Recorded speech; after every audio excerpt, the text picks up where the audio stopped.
Tu crois que tous les combats sont gagnés d'avance? Non? Eh ben Georges Saint-Pierre l'a cru. Je te remets le contexte.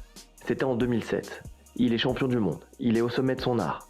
Il est au sommet du game. Et là, un mec est venu chambouler tous ses plans en moins de 3 minutes. Ce mec, c'est Matt Serra. Ce soir-là, il a créé le plus gros choc de l'histoire du MMA. Avant ce combat, Georges Saint-Pierre, c'est le prodige du MMA. Il vient de prendre sa ceinture sur un combat revanche contre Matt Hughes et tout le monde s'accorde à dire qu'il va durer et qu'il va régner pendant longtemps. De l'autre côté, Matt Serra. Un bon combattant, ceinture noire du jiu-jitsu brésilien, mais pas un excellent striker. Il venait de remporter la télé-réalité The Ultimate Fighter 4, la télé-réalité de l'UFC, et il avait gagné son title shot en remportant cette édition. Une édition qui était réservée aux vétérans prêts à faire un comeback. Bref, sur le papier, le combat il était gagné d'avance. Tous les bookmakers donnaient Georges Saint-Pierre favori. Le combat commence et comme d'habitude, Georges Saint-Pierre maintient sa distance. Il vient, il frappe, il se déplace, mais une frappe va faire tout basculer. Matt Serra va lui envoyer un crochet derrière l'oreille, ce qui va faire tituber Georges Saint-Pierre.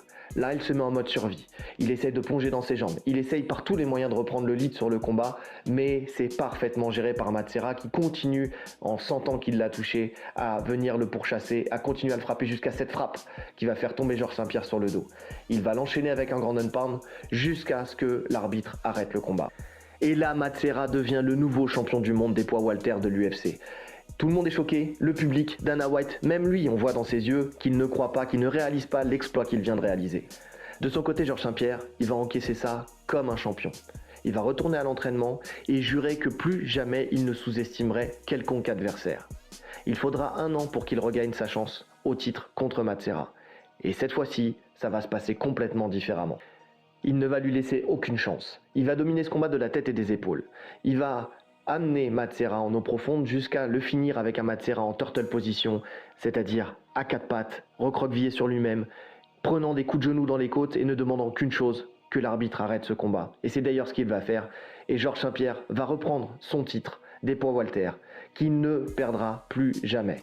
Ça va devenir l'un des plus grands combattants de la catégorie, l'un des plus grands combattants de l'UFC et même l'un des GOAT de la discipline. Serra ne redeviendra plus jamais champion. Par contre, il restera dans les mémoires pour avoir réalisé un des upsets les plus extraordinaires de l'histoire du MMA. Il va continuer sa carrière et sera en fin de carrière intronisé au Hall of Fame de l'UFC. Cette histoire prouve que, peu importe les pronostics, tout peut basculer en une seule droite. C'était l'un des upsets les plus extraordinaires de l'histoire de l'UFC. Tu peux me dire toi en commentaire lequel est le tien et n'hésite pas à liker, commenter, partager et cliquer sur la cloche de notification pour ne rien rater. Allez, salut!